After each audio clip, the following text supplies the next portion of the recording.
In what's considered the best first-round series in NBA history, this series had everything. Close games, epic moments, a whole bunch of everything. This video is about going into detail of those moments and explaining how this is the best first-round series in NBA history. So if you enjoyed this video, like and subscribe for more, and let's get into the video.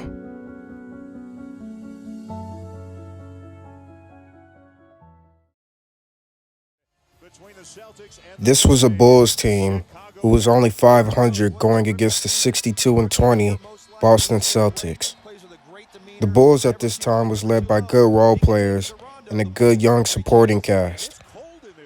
But I believe no one expected what would happen in Game 1. The 2008 first overall pick, Derrick Rose, rose to take over the game. In his playoff debut, he dropped 36 points with 11 assists, tying the record for most points in the playoff debut.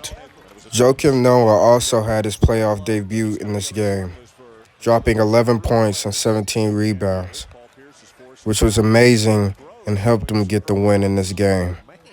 The game would still end close, as it would go all the way into overtime. But behind Ray Allen's 1-12 shooting night, they weren't able to pull it out. It's also to note that this series was without Kevin Garnett, who was out for the playoffs with an injury, which would be a big reason why this series would be a long one. With a dismal shooting afternoon, finishes 1 for 12, got a great look, and Derrick Rose and the Bulls beat the Celtics here in Game 1 as father and son embrace on the court. Game 2 would be one of the most unlikely duels in NBA history. It would be a duel between Ray Allen and Ben Gordon. Even though he was a former Sixth Man of the Year, no one expected him to rise up in this series as he did, especially in this game, as he dropped 42 points on the Celtics. But since this is a duel, Ray Allen also had a good game, dropping 30 points, as well as getting the last laugh as he would hit the game winner with 2 seconds left in the game, being one of the most iconic game winners in NBA playoff history. Letting him go to work. Rose is on Rondo. Allen over Noah. Oh! Ray Allen has done it again! Here comes Thomas.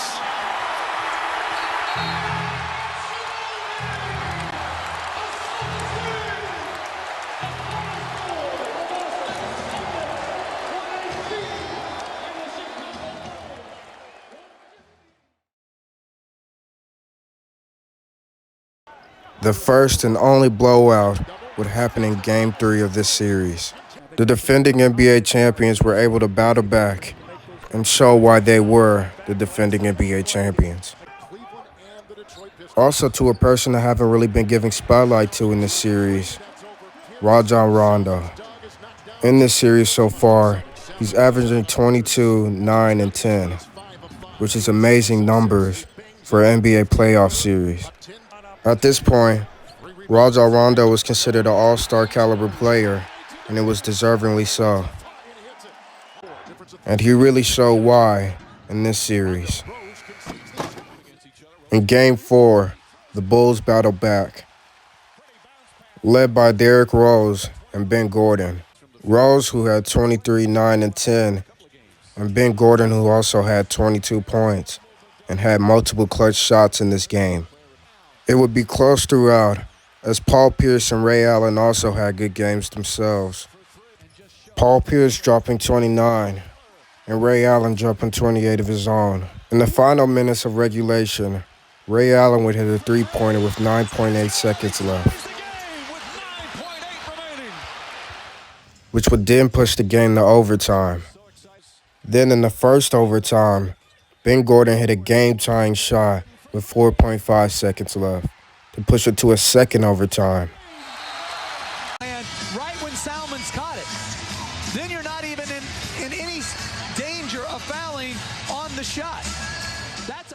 Paul Pierce had a chance to win the game in the second overtime, but that didn't happen, as John Salmons played good defense on him, who had a good game, dropping 20 points of his own.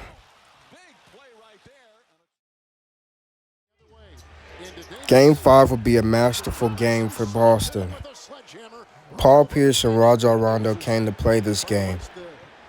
Also with some big help from Kendrick Perkins, who dropped 16 points, 19 rebounds, and 7 blocks. This was another game that went into overtime.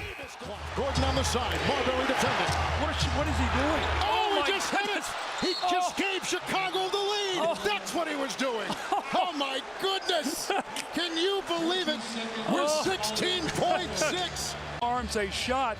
Ben Gordon is trapped here. There's like a 1 second differential, and he throws up the shot here. I mean, if that doesn't go in, I mean, the Celtics could give him any space. But the Celtics were able to pull it out thanks to a good foul from Rajon Rondo on Brad Miller, who missed both free throws to end the game. Knocked away, there was a block. Foul. And a foul. And a foul.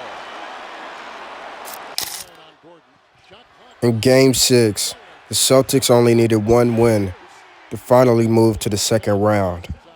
But that wasn't going to be as easy as it sounds. This would turn out to be one of the greatest games in NBA playoff history. The rookie Derrick Rose dropped 28 points this game, with John Salmons dropping 35 points. But that wasn't going to outshine Ray Allen's performance, as he dropped 51 points on the Bulls, in what would turn out to be a loss either way. Rajon Rondo would try to get the win for the Celtics, but that wouldn't turn out to be the case, as Derrick Rose would block his shot with 8 seconds left, which would win the game for the Bulls and force a Game 7 for Boston. You may have also been wondering if that game said it was 3 overtimes. Well, it did, and it was actually the 8th time in NBA history that something like that would happen in an NBA game. Allen knocks it in over Heinrich. No one knocked it away. Galloping with Pierce.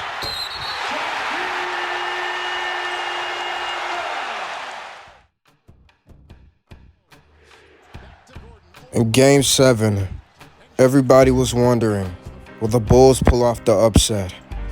They had a good chance to, and it wasn't wrong for anybody thinking that.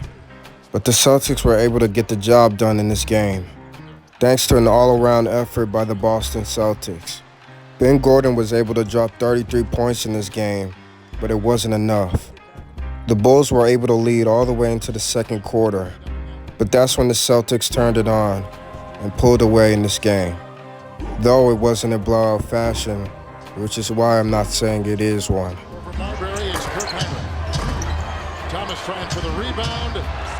Pierce has got it. House will hold it, and so ends one of the most memorable series in NBA playoff history. The Celtics will advance to the second round.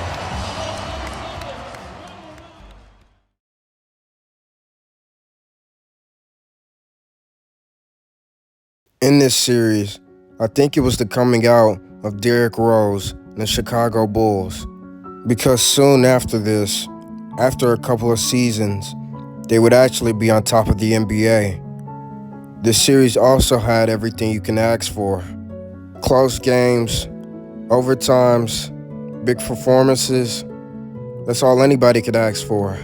But I also want to hear what y'all have to say. Do y'all think this is too? Let me know in the comments. Also, if you enjoyed, subscribe. And I'll see you in the next one.